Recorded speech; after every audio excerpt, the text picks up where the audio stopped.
السلام علیکم every one. آج میں حاضر ہوئی ہوں ایک سچی کہانی لے کر، جس کا ٹاپک ہے یوٹیوب کا بھوت۔ جیسا کہ آپ سب کو پتہ ہے کہ آج کل ہر کوئی پیسے کمانے کے چکر میں لگا ہے، اور اس چکر میں وہ لوگ یوٹیوب پہ کچھ بھی ویڈیوز ڈال کر اپلوڈ کر رہے ہیں تاکہ لوگ دیکھتے رہیں اور ان کے پاس اس کی ارننگ آتی رہے۔ اسی طرح کا کچھ سوچا اسفن نے، جو کہ ایک لڑکا تھا اور وہ یوٹیوبر بننا چاہتا تھا، اور یوٹیوبر بننے کے چکر میں، لاکھوں کمانے کے چکر میں اس کے ذہن میں ایک آئیڈیا آیا کہ کیوں نہ ہم کچھ ایسی ویڈیوز بنا کر ڈالیں، کوئی ایسی بلاگنگ کریں کہ لوگ ہماری ویڈیوز کو زیادہ دیکھیں۔ اسفن نے یہ بات جا کر اپنے دوست ناصر کو بتائی اور وہ بولا، ارے واہ، یہ تو بہت اچھا آئیڈیا ہے۔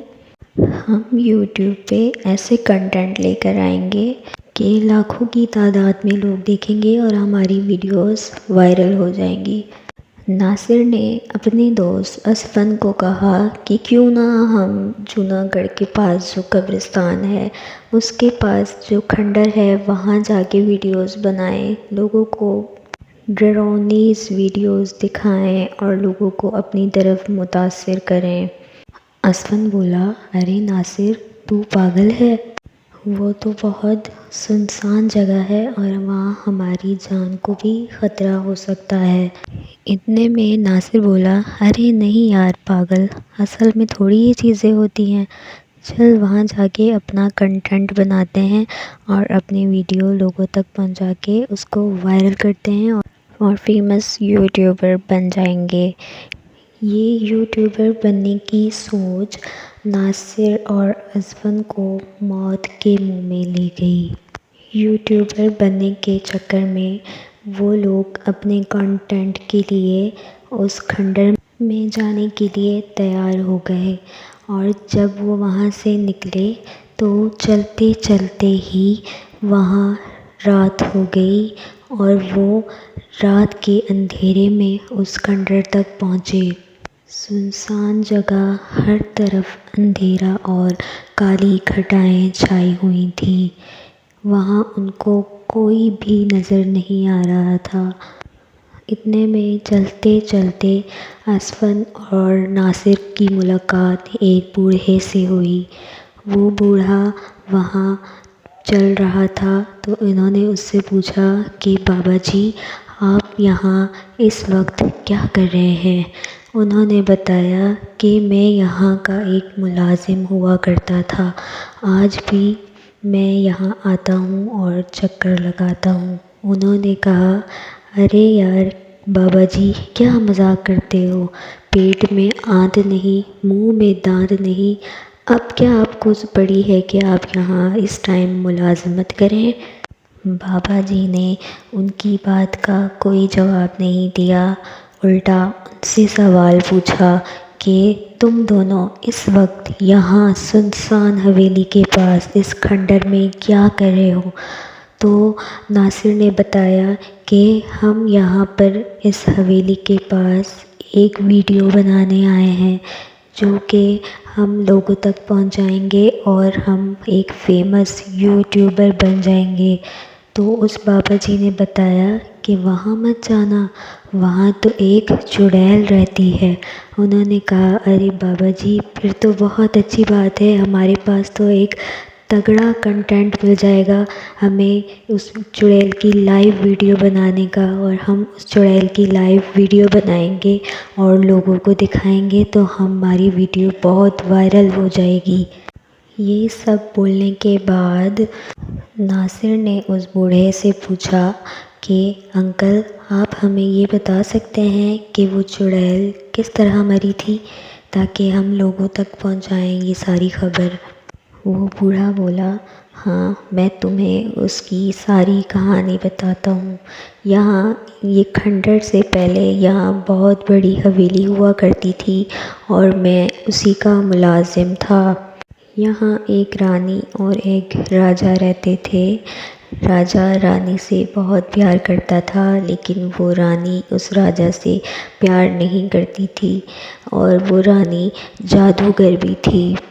وہ رانی وہاں کے اس وزیر سے پیار کرتی تھی، اور جب راجا کو پتہ چلا کہ وہ رانی اس سے پیار نہیں کرتی بلکہ اس کے ایک وزیر سے پیار کرتی ہے، تو وہیں اس راجا نے اس رانی کو مروا کے اور ایک بوتل میں بند کر کے اس حویلی کے تیسرے نمبر والے کمرے میں رکھوا دیا تھا۔ اور سب یہی کہتے ہیں کہ اس رانی نے یہاں پر ابھی بھی قبضہ کر رکھا ہے۔ ناصر نے اس بوڑھے کی بات کاٹتے ہوئے بولا، بس بس ٹھیک ہے بابا جی، اب آپ جائیں اور ہمیں ہمارا کام کرنے دیں۔ اس کے بعد ناصر اور اسفند اس حویلی میں پہنچے، اور وہاں جاتے ہی ناصر نے اپنا کیمرہ ریکارڈنگ آن کر دی اور ایک رپورٹر کی طرح بولنے لگا کہ دیکھیں دوستو، یہاں پر ایک حویلی ہوا کرتی تھی اور یہاں ایک راجا اور رانی رہتے تھے، اور ہم نے سنا ہے کہ وہ راجا اس نے اپنی رانی کو قتل کروا کے یہیں دفن کر دیا ہے۔ یہی بولتے بولتے ناصر کا پاؤں ایک بوتل پہ پڑا اور اچانک اس کے ہاتھ سے موبائل چھوٹ کے ہوا میں اڑ گیا، اور اتنے میں اس کا موبائل غائب ہو گیا، اور اچانک زور سے ہوائیں چلنے لگی۔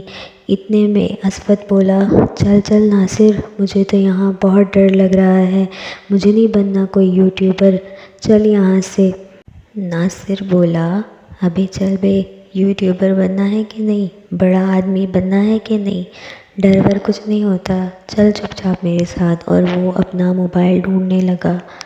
موبائل ڈھونڈتے ڈھونڈتے اچانک اسے ایک عورت کی آواز آئی، تو بنائے گا میری ویڈیو، تو ریکارڈنگ کرے گا میری، تو بتائے گا دنیا کو میری کہانی۔ اسفند اور ناصر اس آواز کو سن کر بہت گھبرا گئے اور اپنا موبائل ڈھونڈے بغیر ہی وہاں سے نکلنے کی کوشش کی، لیکن انہیں باہر نکلنے کا راستہ کہیں نہیں ملا۔ اتنے میں اسفند بولا، دیکھا، میں نے تجھے منع کیا تھا کہ نہیں جاتے، لیکن تو نے میری بات نہیں سنی۔ اور وہاں وہ دونوں بہت بری طرح سے ڈر چکے تھے اور وہاں سے نکلنا چاہتے تھے، لیکن کوئی راستہ انہیں نہیں ملا، اور اچانک ان کو ایک بھیڑیے کی آواز آئی۔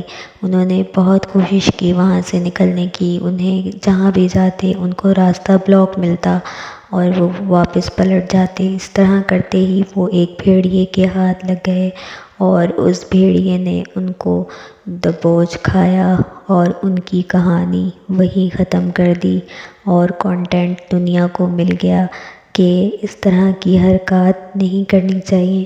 یوٹیوبر بننے کے لیے آپ کچھ بھی اپنے لیے نقصان کر سکتے ہیں، تو برائے مہربانی کچھ نہ کچھ ایسی ویڈیوز اپلوڈ کریں، ایسی انفارمیٹیو چیزیں اپلوڈ کریں جس سے لوگوں کو فائدہ ہو بجائے نقصان کے۔ اس سے نہ آپ اپنے آپ کو نقصان میں ڈالیں، نہ ہی لوگوں کو نقصان میں ڈالیں۔ اور یہ بھوت کچھ نہیں ہوتا، میں نے بس یہ انجوائمنٹ کے لیے یہ ویڈیو بنائی تھی اور ایک سبق آزمود کے لیے بنائی تھی کہ یوٹیوب کا بھوت لوگوں کے سروں پر سوار ہے، لوگوں کے سروں پر ہے وہ بھوت، کہ بس کچھ بھی ہم نے اس میں ڈالنا ہے اور لوگوں کو دکھانا ہے۔ لہٰذا آپ لوگوں کو بتانے کا یہی مطلب تھا کہ اچھی اسلامک ویڈیوز بھی آپ ڈال سکتے ہیں، لوگوں کی رہنمائی بھی کر سکتے ہیں، اور اچھی ایک انفارمیٹیو اسٹوریز بھی آپ ڈال سکتے ہیں جس سے لوگوں کو فائدہ ہو۔ تو لہٰذا اس طرح کے کنٹینٹ لے کر آئیں کہ جس سے لوگوں کو فائدہ ہو، نہ کہ آپ بھی خود نقصان میں جائیں۔ یہ چیزیں بھی وائرل ہو سکتی ہیں، اس طرح سے بھی آپ اپنا کام چلا سکتے ہیں اور ارننگ کر سکتے ہیں۔ اسی کے ساتھ اگر آپ کو میری ویڈیو پسند آئے تو برائے مہربانی سبسکرائب ضرور کریں، لائک ضرور کریں، اور میری آگے آنے والی ویڈیوز کے لیے بیل آئیکن کو دبا دیں تاکہ آپ کو اس کا نوٹیفیکیشن مل سکے۔ امید کرتی ہوں آپ میری باتوں کو یاد رکھیں گے، دعاؤں میں یاد رکھیے گا اور اپنا بہت سارا خیال رکھیے گا۔ اللہ نگہبان، اللہ حافظ۔